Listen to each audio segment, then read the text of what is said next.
Hi అండి. మా నెల్లూరు స్టైల్లో మసాలా రవ్వ పులుసు ఎలా చేయాలో చూద్దాం. ఫస్ట్ ఆనియన్స్, టమాటోస్ కట్ చేసి పెట్టుకోవాలి. చింతపండు నానబెట్టుకోవాలి. తర్వాత ప్యాన్ పెట్టుకొని ప్యాన్లో కొంచెం ఆయిల్ పోసుకొని ఆయిల్ హీట్ ఎక్కిన తర్వాత తాలింపు గింజలు వేసుకోవాలి. తాలింపు గింజలు కొంచెం వేగిన తర్వాత దాంట్లో మనం ముందు కట్ చేసి పెట్టుకున్న ఆనియన్స్ వేసేసి వేగనివ్వాలి. బాగా ఆనియన్స్ వేగుతూ ఉన్నాయి కదా, ఆనియన్స్ మొత్తం పచ్చివాసన పోయిందాక వేగాలి. తర్వాత మనం ముందు కట్ చేసి పెట్టుకున్నాం కదా టమాటోస్, ఆ టమాటోస్ ఈ ఆనియన్స్లో టమాటోస్ వేసేయాలి. ఆనియన్స్ చూడండి బాగా వేగాయి కదా, ఇప్పుడు ఆ టమాటోస్ అనేసి వీటిలో యాడ్ చేసుకోవాలి. టమాటోస్లో కొంచెం ఉప్పు వేసుకోవాలి, సాల్ట్ వేసుకుంటే టమాటోస్ త్వరగా మగ్గుతాయి. మగ్గినాయి అంటే మెత్తబడిపోతాయి త్వరగా. అప్పుడు కొంతసేపు మూత పెట్టుకుంటే మగ్గిపోతాయి, లేకపోతే అలాగా ఉంచినా మగ్గిపోతాయి. టమాటోస్ కొంచెం బాగా మగ్గిన తర్వాత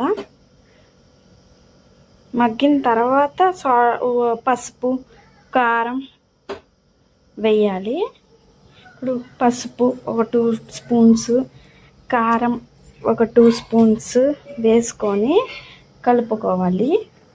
ఒక 2 మినిట్స్ కలుపుకోవాలి అంతే, ఎక్కువసేపు కాదు. ఒక 2 మినిట్స్ కలుపుకున్న తర్వాత మనం ముందు నానబెట్టుకున్నాం కదా చింతపండు, ఆ చింతపండుని బాగా పిసుక్కోవాలి.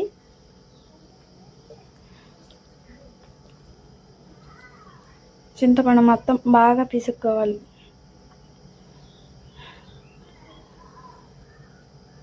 ఈ పిసుక్కున్న చింతపండు పులుసుని ఎత్తి కూరలో పోయాలి.